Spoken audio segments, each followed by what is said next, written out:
Are you drowning in endless emails and WhatsApp, having repetitive tasks and also manual data entry that steals your valuable time? What if you can turn these hassles into a well-oiled machine that practically runs itself? In this video, I'm going to share 5 levels of business automations with you. A step-by-step process to see where you are in your business automation journey and what you need to go to the next level. Stick around and I'll show you how to go from manual tasks to automations and using tools to free up your time and help grow your business. Here's the roadmap to your automation journey. I've broken it down into 5 levels. Level 1, basic rules and guidelines, setting up the foundations before you start to automate. Level 2, built-in automations. This is where you'll start leveraging tools that you already use on a daily basis to automate repetitive tasks. Level 3, no-code automation tools. This is where you'll start connecting apps without using code. Level 4, advanced no-code and hybrid automations. This is where you'll start making more complex and multi-step workflows. Level 5, custom code. Fully customized solutions that help your business operate at a disruptive level. Let's break these down one by one. Level 1 is basic rules and guidelines. At this stage, you're not really automating everything yet. Think of this as getting your house in order before setting up some smart automations. A key question at level 1 is to ask yourself or your team, are we doing these tasks in a consistent and repetitive manner? An example is a brokerage firm that I've worked with. They've got multiple brokers and all handle client onboarding in different ways. The one old school broker used to take paper copies with him to an in-person meeting. The other broker would have an in-person meeting but email the forms afterwards. The third person would have online meetings, then depending on the outcome of the discussion, complete the forms on behalf of the client and then send it to the client for signature. All inconsistent and difficult to automate this if everyone is doing it differently. Automations are there to follow consistent steps, and if we do everything differently between team members or between different clients without a standardized process, any attempt to automate will just end up being a mess. At this stage, it's technically not automation yet, but maybe just delegation, SOPs or processes in your company. Some additional examples can be for setting rules on spending limits, say $500 for a manager to make a decision without a second person's approval. You can also standardize email, SMS or WhatsApp templates. This way, you first of all have a standardized way of communicating with clients, but it also saves time so you don't have to manually respond or write messages every single time. Then when you want to transition to level 2, you must make sure that you have consistent ways of doing your work before you add this to any software. Level 2, built-in automations. In this level is where you'll start using features already built into the software you use on a daily basis. Think of your email client, WhatsApp or phone. So practical example here includes using email rules, for example in Outlook or Gmail, to automatically tag and sort out your emails. You can, for example, also forward emails using filters to team members for them to address. You can use Google or Microsoft Forms, for example, to collect customer data. You can use your accounting software like Xero or QuickBooks to set up automatic rules so you will automatically categorize transactions based on the inputs you give. So for example, if there's a certain description for bank fees on your statements, you can automate that to automatically be categorized once it comes into your bank feed. Inside of WhatsApp, you can also set up automatic replies or even just quick replies for / and if you have standard ways of replying to clients, you can just use that so you don't have to retype messages all the time or search for the link to your online store. As you get comfortable using the built-in features of the tools you use on a daily basis, that's when you can consider moving to level 3. Level 3. No-code automation tools. This is where things get exciting. This is when you start using automation tools like Zapier, Make or Mavericks to connect different apps together.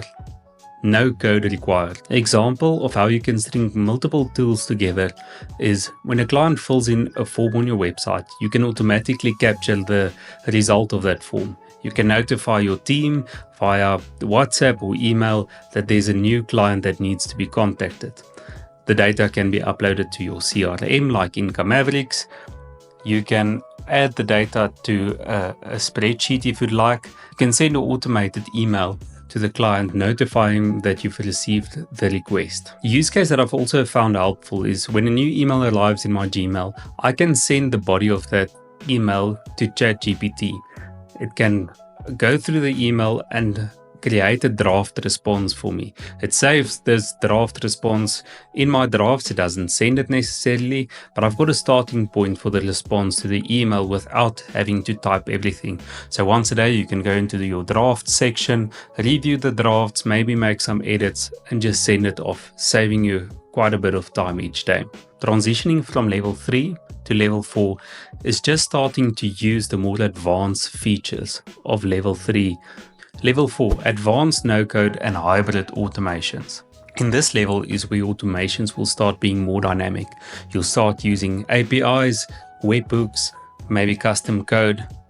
An example of a level 4 automation would be a recent implementation in our own business. So we use Stripe as a payment processor. What we've done is to use the Stripe API. When a new charge is successful, we go to that client's details using the API and sum all the money that they've spent with our business. From there, we can use that value to get the lifetime value of the customer and import that into Income Mavericks, the CRM. We can then add tags or segment these customers based on how much they spent or not spent. We can get to a point where we have some VIP clients and we see how much they spend, even doing like a 80-20 analysis to see who are our best clients. And we can also add them to different email sequences or add different offers depending on their spending thresholds. We've also started using level 4 automations for client onboarding. We use ClickUp internally for our project management. When a client signs up on our website, it triggers ClickUp to create a new list. This list is a predefined template with all the onboarding steps needed for the client.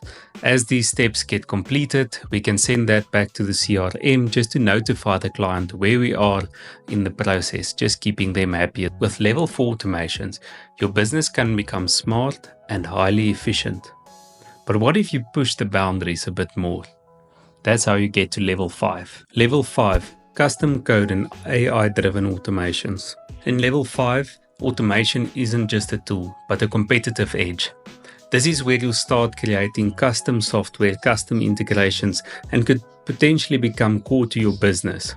This is where businesses interrupt the industry. It doesn't necessarily have to be a software company for it to be a level 5 automation. As an example, I know someone that worked on a project with a mine. They installed smart sensors and monitoring equipment on mining vehicles. This helped them to better track where the vehicles were at, how much they work, when maintenance schedules were due, temperatures, load that they carried, and so forth. This could be used to create custom APIs, which pull into dashboards and reporting software and also into financial software. This enabled the management team to make smarter decisions on where to spend production, which shift to optimize. So not necessarily a client-facing part, but just improving the competitiveness of your business. An example is also to use machine learning to track what your customers do, the whole customer journey, and then spending and optimizing offers and pricing per customer. Here's some practical takeaways from this discussion. Realistically, your business might be in different levels, either in different departments or different sections. As an example, you might have a CRM for your sales team, but your admin team or your warehouse is still lacking. Even within the same team, you might have parts that can still be automated or improved. Sometimes the challenge is just identifying what can be automated. Often a better way is not thinking of automations, but rather thinking, what are repetitive tasks? How can I engage my customers better? Where's things slipping through the cracks? Where's there communication issues between departments? And looking at those and how those problems can be solved with automations. I also recommend to start small. If you're still at level 1, it does not even make sense to think of level 4 or 5 or even level 3. Start thinking small. Take small steps. Think about this daily. When you do a task, think, can this be automated? Can I put some process to this? It is possible to fast track this, getting in an external team to assist you with automation, maybe doing a workshop to help you identify key areas in your business that can be automated, but also start thinking about this daily. Start with small steps, start by noting it. If you're in level 1, see how you can systematize small steps.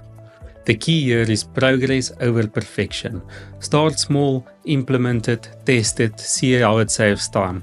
Once you save time, you can move on to other tasks or even more advanced tasks. It's also prudent to think how much time you'll save with the automation compared to how much time it will take to automate. So if a task, for example, to do a quarterly management report takes you 3 hours once per quarter, and it's 12 hours a year, it might not be worthwhile spending 100 hours to automate getting that report out. But if you spend 2 hours a day on a report or production feedback as an example, maybe spending that 100 hours you'll break even within 2 or 3 months. Now I'd like to hear from you. Which level of automation are you in your business? Drop a comment below with your story. If you're looking for more hands-on guidance, please join our Manual to Mavericks community. The link is in the description below. In there, we'll share more step-by-step ways to automate your business, case studies, and also help out. Please subscribe to stay tuned for more ways to automate your business.